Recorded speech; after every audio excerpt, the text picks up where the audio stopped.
Hello, and welcome back to the Richard Taliaferro podcast, where we take a look at career insights and give advice to career changers.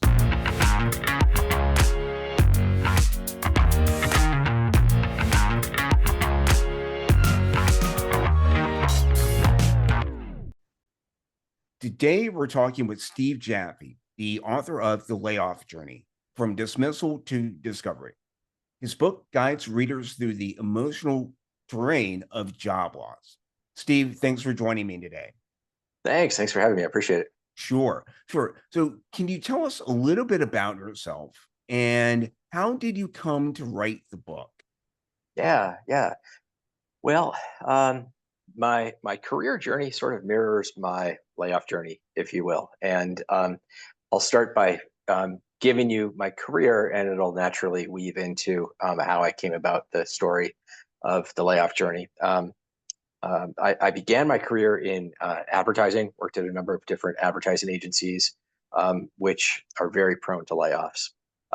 Back in the spring of 2001, I was working at an agency in San Francisco, and our client had a dramatic shift in their budget, and I was subsequently laid off. As a result of that layoff, I felt really a lot of the stages of grief. It took me a very long time to recover. Um, Fast forward, it's now summer of 2023, and I'm experiencing my fourth layoff. This time I'm working in technology, another industry that tends to be impacted by layoffs. And I find that I'm able to move through the stages of grief very, very quickly. The experience doesn't have the same effect on me. And what I realize is that over those 22 years and those four layoffs, I learned a set of skills in how to navigate the stages of grief after a job loss. And in that summer of 2023, I was laid off with about 20% of the company. A lot of friends, a lot of coworkers, people that I had come to really rely on and have close relationships with. Some of them, it was their first layoff. Some of them, it was their second layoff in the same calendar year. And I found that the skills that I had learned, I wanted to communicate to those people to give them kind of the roadmap for what's to come and how to get through it in the same way that I found I was able to get through it and save them that turmoil and agony of what could be a really drawn out, long process of grief. Um, Now, pausing there, I had always wanted to write a book. I Okay. just didn't quite have the subject matter. I didn't quite know what I would write about, where I would dedicate the time and the effort. And it occurred to me that putting this down in a book would be the best way to communicate this to not only those coworkers that were laid off with me, but everybody else that's going through a layoff. And it happens that there's a lot of people going through layoffs. There's a lot of people impacted, probably now more than ever. And I hope that everyone's able to take some learnings, take the lessons that I spent a long time learning. And this is sort of like your cheat sheet, kind of your cheat code for if you get laid off, in case of emergency, break class, buy this Mhm. book. Yeah. It's a short read. You can get through it pretty quickly. So when you're in the throes of, oh my gosh, what do I do now? This is like that life preserver that can give you a little bit of daylight to feel like, okay, I can see the light at the end of this tunnel. Yeah, and that's something that a lot of people don't really see when they first get laid off. It is that light at the end of the tunnel Yeah. because everything suddenly becomes dark.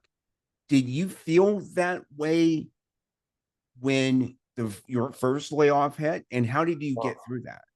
oh yeah, absolutely. It came as a total shock to me. I had been working on one of the largest um, pieces of business at the agency. I was doing great work. Everybody was happy. We were very successful. So the layoff came, and all of a sudden, I thought, well, I hadn't done anything wrong. Um, why am I being affected, which felt unfairly? I talk about this in my book, kind of this myth of meritocracy, where if you're smart enough and you work hard enough, you'll be rewarded with success. And I felt like I had achieved some level of success, but it wasn't reciprocated by the employer because of these extenuating circumstances.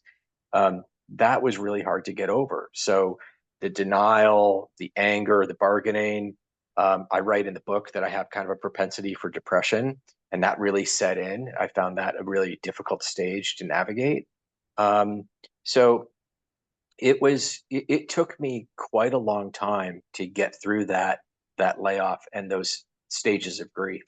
Um, I held on to a lot of those different emotions until really it was about I think the fall of 2002, where I was able to finally bridge the acceptance and the reconstruction and the renewal, which are kind of the last stages of grief, where you do see the light at the end of that tunnel.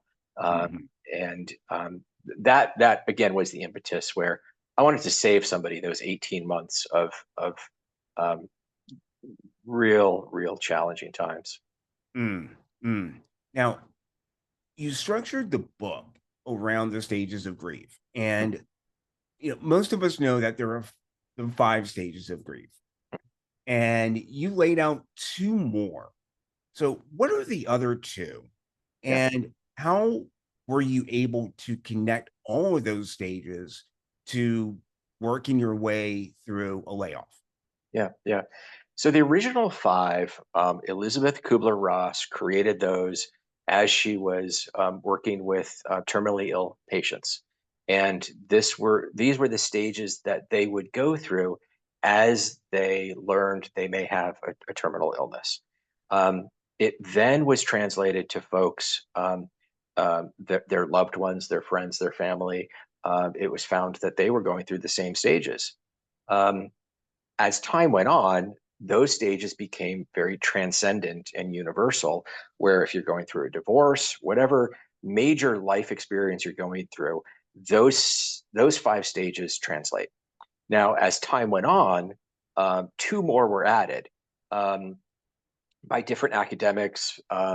Nobody can really pinpoint who added them, but the 2 that were added were reconstruction and renewal. And as I started to look at the premise for the book, I found that um, the 5th stage traditionally ends at acceptance. And what I found that in the layoff experience, the additional 2 stages that were added, which are reconstruction and renewal, really made a lot of sense. Because after the layoff, after you've accepted the situation and you've come to terms with it, you then need to rebuild and move on and move forward and move through it.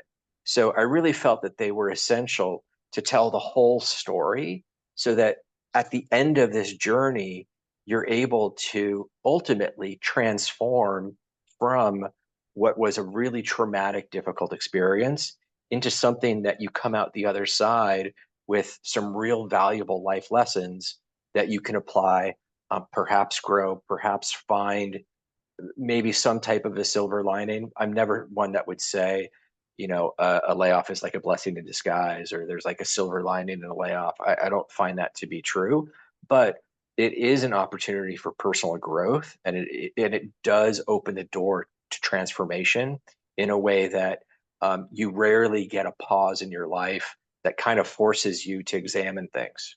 Yeah, yeah, and it you just said, we rarely get pauses in our lives, and what's one way, one positive way that someone who's just experienced a layoff, how can they use that pause to their best advantage? I Mhm. mean, there's sometimes when there's an urgency, once that layoff notice comes, there's an urgency to go looking for another job right then and there. Right. Is that a good avenue to go down? No, no. I strongly recommend to to pause, to take a minute, take a beat, and feel the experience, feel the um, the trauma, feel those stages, whether it's denial, anger, bargaining, depression. To You may not feel all of them on the same day. You may feel multiple ones, and it's not linear. But you need to experience and go through that grief. Mm. If you make the mistake of immediately firing off resumes and trying to get interviews and trying to network before you've processed that grief, it's going to show up in unexpected ways. It's going to show up in how you tell the story of why you're on the market, why you're looking for a job, what happened with that last employer. Mhm. You may come across as being desperate. You may have some nonverbal, some cues that people will pick up on in interviewing that will just sabotage you. If you are lucky enough to get a job before you process the stages of grief, you bring it into your job. So Mhm. you bring in um, that unexpected, oh my gosh, the shoe could drop at any moment, kind of this stress and anxiety um, that will manifest itself in ways that you can't control, you can't expect. So I think it's really, really important to just sit with the emotions, take a deep breath, and understand that um, those things that you're feeling are normal, and to experience them is a healthy part of navigating those stages and coming out the other side um, um, in a way that positions you for success. That's great. And you talked about, seeing these emotions as normal. And, you know, sometimes we tend to want to suppress that emotion in order to get over it.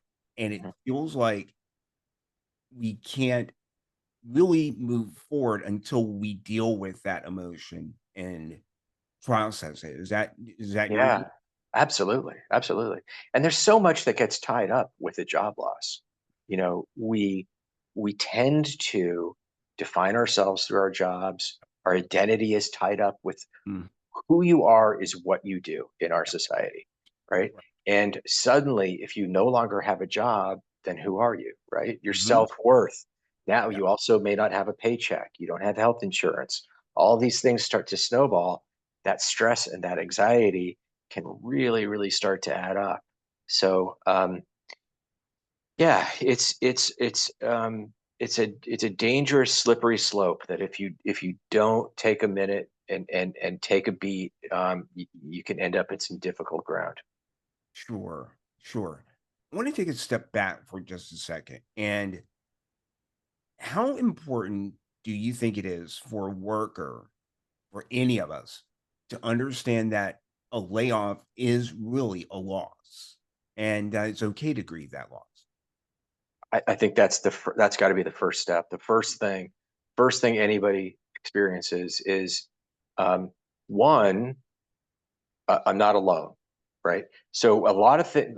One thing that people don't necessarily understand is how prevalent layoffs are in society. We hear about it on the news, but it never really resonates because people don't talk about it, right? There's a shame and an embarrassment with Yeah. layoffs.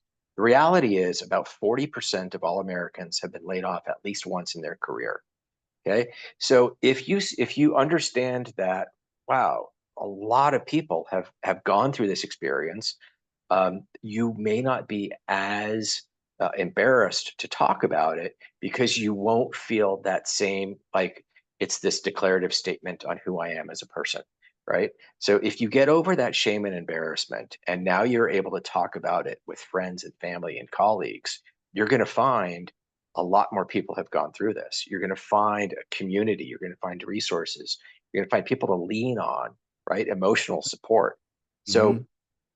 that recognition that this is a loss and my feelings are valid, and it's okay to take a pause and go through this, and whatever it is that you're feeling is normal, right?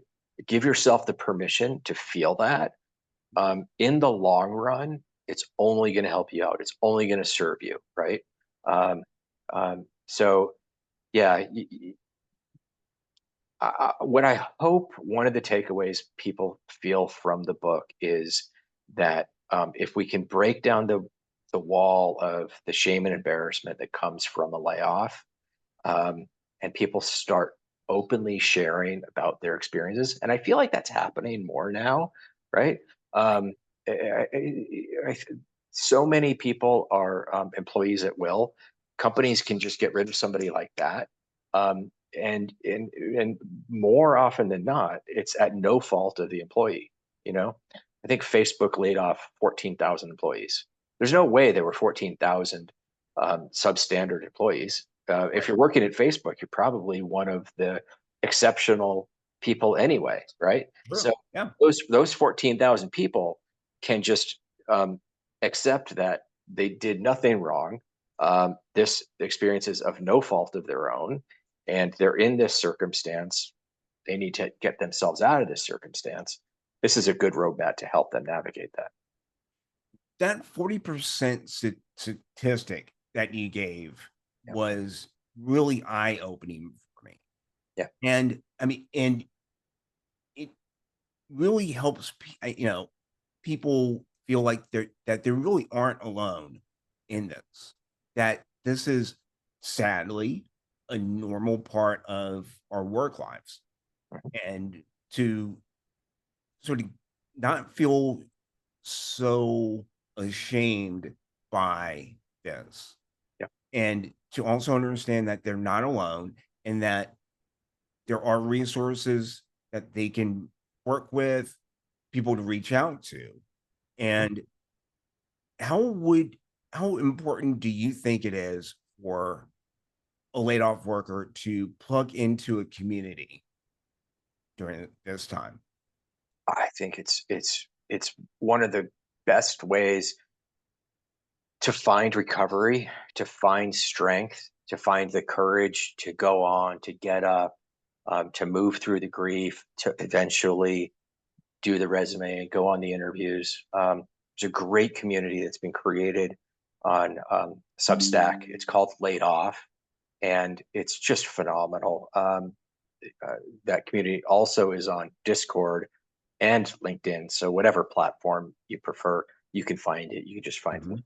Laid Off, and it's just a wonderful community of support. People talking openly about their experience, whatever that experience is.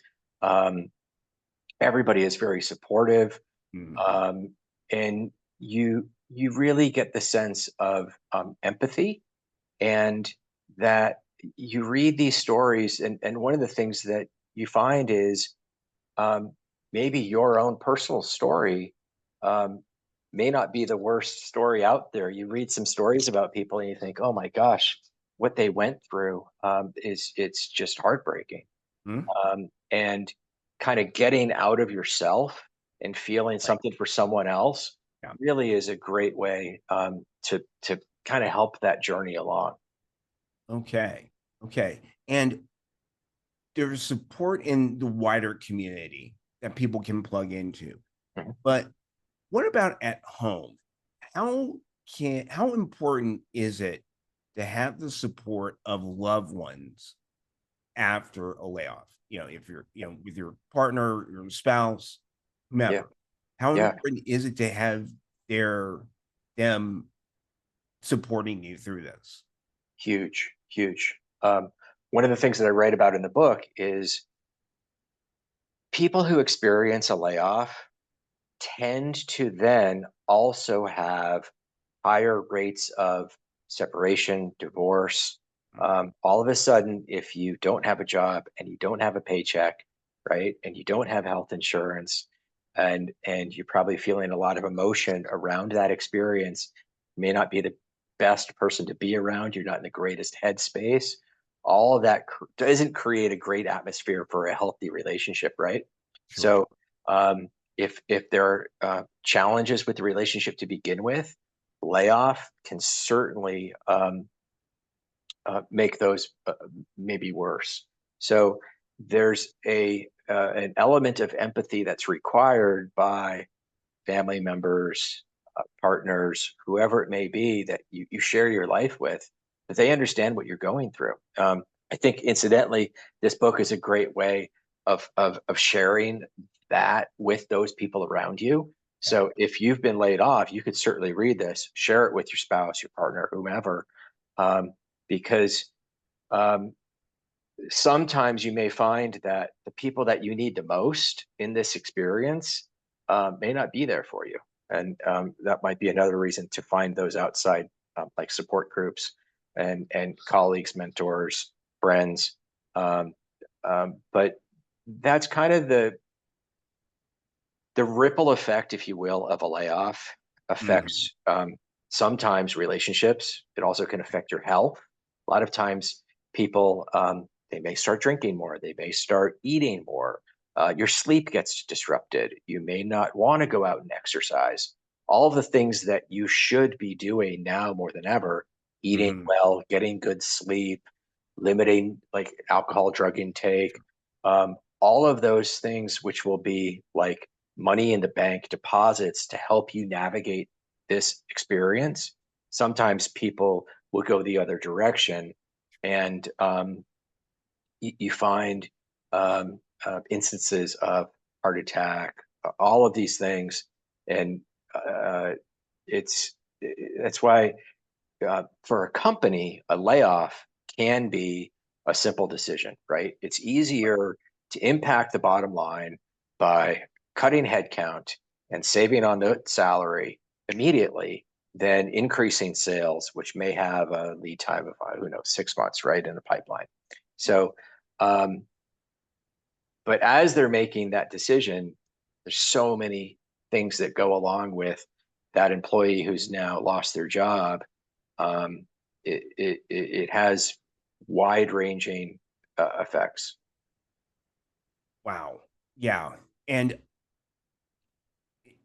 it's really important, I think, for people to understand that, it's while it is an easy decision for a company to make, the Mhm. ripple effect of that decision can be, in some cases devastating. Yeah, In some cases, because, you know, someone may lose their home, they may lose their relationship, and you lose, you know, foundations that you thought were steady. yeah, And then it sounds like it would be a big task to rebuild those foundations. yeah, yeah, absolutely. Yeah. Yeah, I mean, if somebody got laid off today in this job market, Mhm. you're looking at 6, 8, 9 months, maybe a year until you Yeah. find another job. Yeah. Um, the rate at which people have savings in their account, you've got to bridge that gap. You know, if you have a family, if you're the only breadwinner in that household, Mhm. that stress on your shoulders, um, that is a lot to carry. Right. Definitely. Yeah. And just because of the way the job market is today, it almost seems like in an inevitability that some of us are going to get laid off.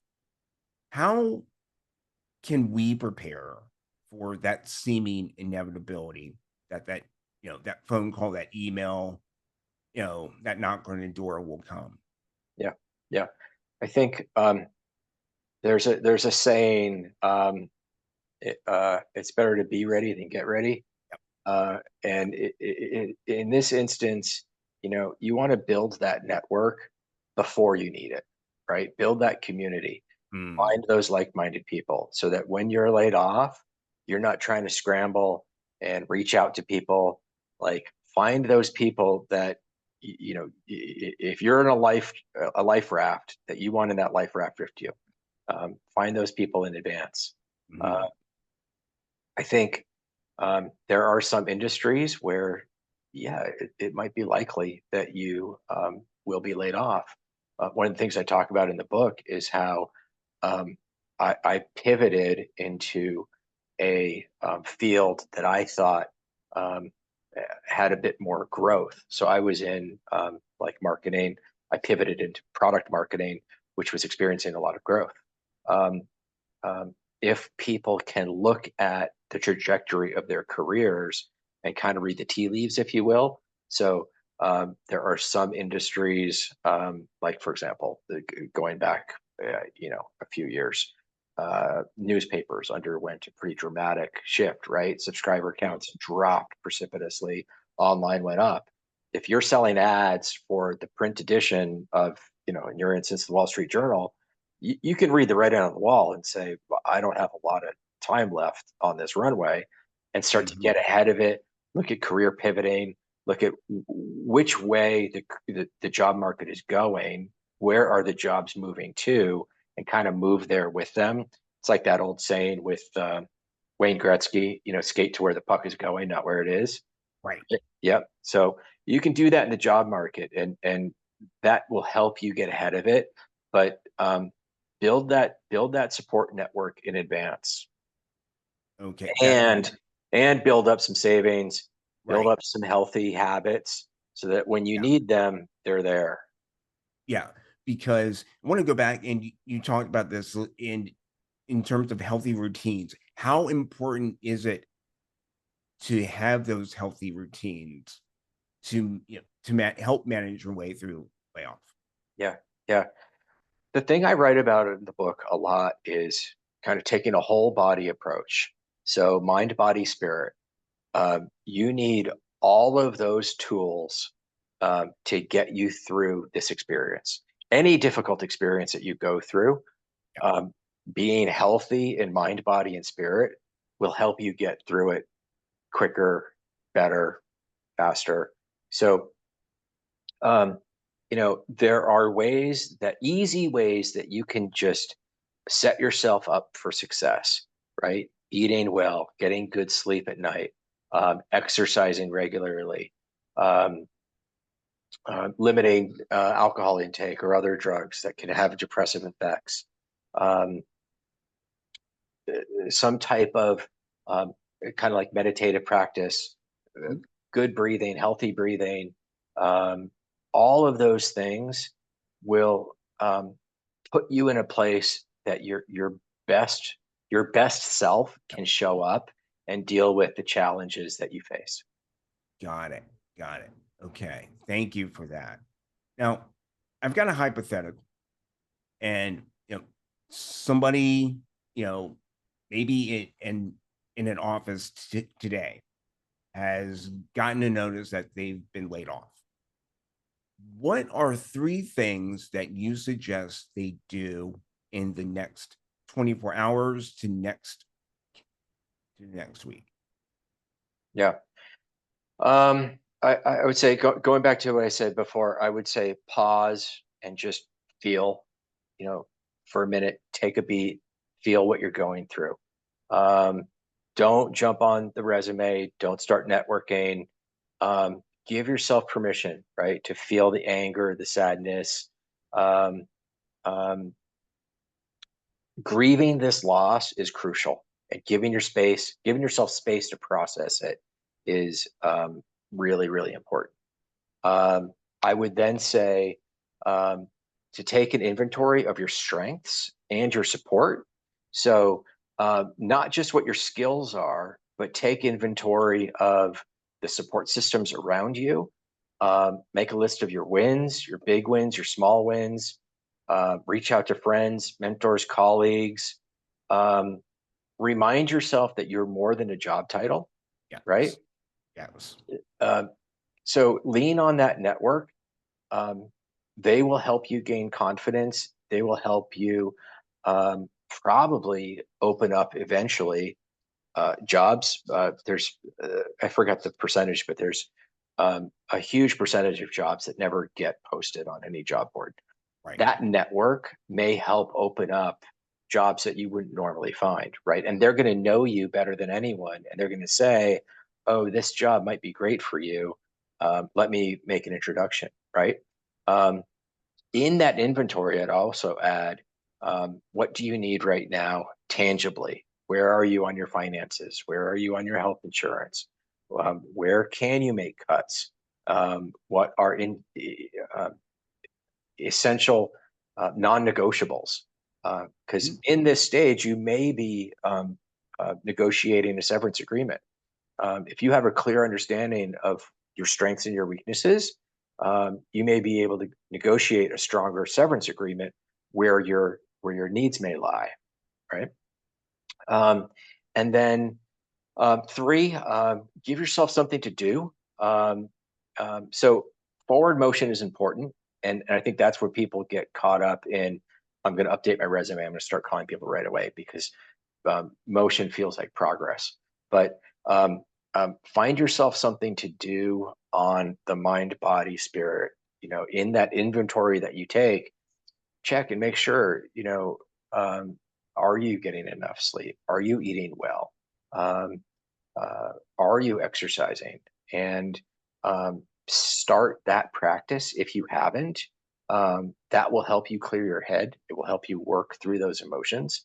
Um, so um, it's one small thing each day, right? It's make a to-do list and cross off those things as you go through them.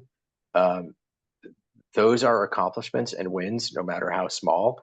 And in that time when you feel like you're getting things taken away from you, you can take a little bit of ownership and control and kind of also help replace some of the routine that may be lost from the job. We get a lot of routine from the job. You want to somehow find your new routine at home that feels comfortable, that feels like um, it's positioning you for success. Okay, that sounds great. All that sounds wonderful. Thank you. And as we wrap up today, I want to ask how what what when somebody picks up your book, what is one takeaway that you want them to have from it? Yeah. Um, that they're not alone, that they're not in this situation for any fault of their own. They shouldn't feel any shame or embarrassment. Um, it's unfortunate, um, but y- y- it does lend itself to time of reflection and perhaps transformation. So um, you may come out on the other side. I guarantee you will come out on the other side from a layoff different than you were when you went in, right? Right. It's going to be up to you to determine if that difference is an improvement, right? In how you accept what life is giving you. And the book is sort of an invitation to come out the other side, um, um, maybe maybe better, maybe with a different outlook. Certainly with an encouragement for resilience and grit. Yeah. Yeah. Great. Wonderful. Steve, thank you so much for joining me today. I really appreciate it. Where can people pick up your book? Yeah, you can go to Amazon. Just search the Layoff Journey. It's on Amazon. There's paperback, and for a limited time, if you're a Kindle Unlimited uh, member, you can get the Kindle version for free. You can also find me at thestevejaffe.com. You can find me on LinkedIn, and I'm also on Substack under um, the Discovery Dispatch. So those are a few ways you can find me. Okay. All right, folks. You have all your ways to find Steve and to pick up his book. So again, Steve, thank you so much. Thank you. I really appreciate it. Thanks for having me on. If you're searching for work that works for you, I invite you to go to richardtaliaferro.com and schedule a complimentary call with me, and let's talk about it. Thanks for listening, and talk to you next week.